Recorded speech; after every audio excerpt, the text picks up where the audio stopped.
Rain, Rain by Anne Martin, Chapter 32, The Happy Tales Animal Shelter in Elmira, New York. By 8:45 the next morning I'm still sitting on our porch just in case Uncle Weldon arrives early. He arrives at 8:55 and I jump up from the couch, call goodbye to my father, and run across our yard to the truck. Uncle Weldon and I are in a good mood on the drive to Elmira. We talk about homonyms and prime numbers, and I tell him about Parvani's mother. Parvani cries a lot at school, I add. I think she's very sad. I cheer her up with homonyms. The closer we get to Elmira, the more I talk. Uncle Weldon, there's a sign for Happy Tales Animal Shelter. Tails has a homonym. Tails. That's a good sign, isn't it? Isn't it a good sign? I think it is.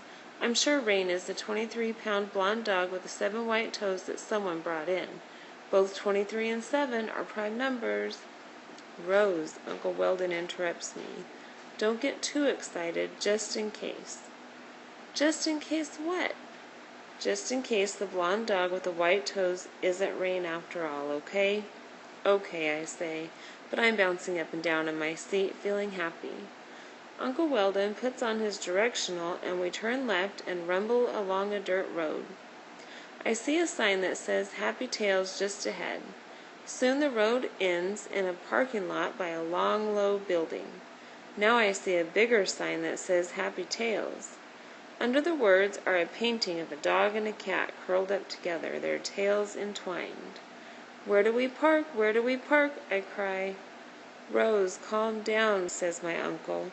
Here's a parking space, and over there I see a sign that says office. Let's go. I run ahead of my uncle through the parking lot and along a walk to the office sign. I pull open a door. Inside I see a waiting room with a desk and a lot of hard plastic chairs. Some of the chairs are occupied. Most of them are empty. I don't pay any attention to the people in the chairs. I'm only interested in the man behind the desk. Rose, slow down, my uncle calls after me, but he's laughing. I step up to the desk, stand on tiptoes, and say to the man, My name is Rose Howard. I called yesterday about my dog. I explained about Rain again, and the man begins to smile. Yes, he says. We were hoping you would come in. Just a moment. Let me get the shelter manager. He speaks into a phone on the desk, and a few minutes later a door at the back of the room opens and a woman walks through it. She's holding a leash and saying, come on, girl. I watch the leash as it follows the woman through the door. Watch until finally I can see what's at the other end. Rain, I cry. I run to her. Rain seems confused. Her eyes dart around the room as she looks at the strange people. But then they settle on Uncle Weldon and me, and she begins to leap and jump and yip and bark.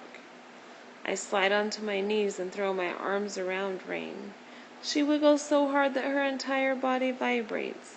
Then she puts her front paws on my shoulders and licks my face. Rain, I say again. I look behind me at Uncle Weldon. It's really her, I whisper. I see that my uncle is crying. Then I see that the woman with the leash is crying, and so is the man behind the desk, and so are 2 of the people sitting in the hard plastic chairs. Tears are running down my own face, but Rain licks them away so I don't have to worry about them. When Rain and I finally settle down and everyone has stopped crying, the shelter manager holds out her hand to Uncle Weldon and says, My name is Julie Caporal. Uncle Weldon and Julie Caporal talk for a while. I don't pay much attention to what they're saying. I sit on the floor where Rain has climbed into my lap and I stroke her ears and paws and examine her closely. She looks thin and she has some cuts on her face and some marks on her belly that might be insect bites. But she is still my Rain. After a long time I hear Mrs. Caporal say to my uncle, It's clear that this lucky pup has found her owners, but I have to follow procedure before we release her to you. Could you please show me some identification? I need to make sure that the information on your ID matches the information on the microchip. I'm a little confused because the chip says the dog's name is Olivia, not Rain. I twist my head around to look at Uncle Weldon. I'll be happy to show you my driver's license, he says, but I should tell you that I'm Rose's uncle, not her father, and I have to interrupt the conversation. What's a microchip? I ask.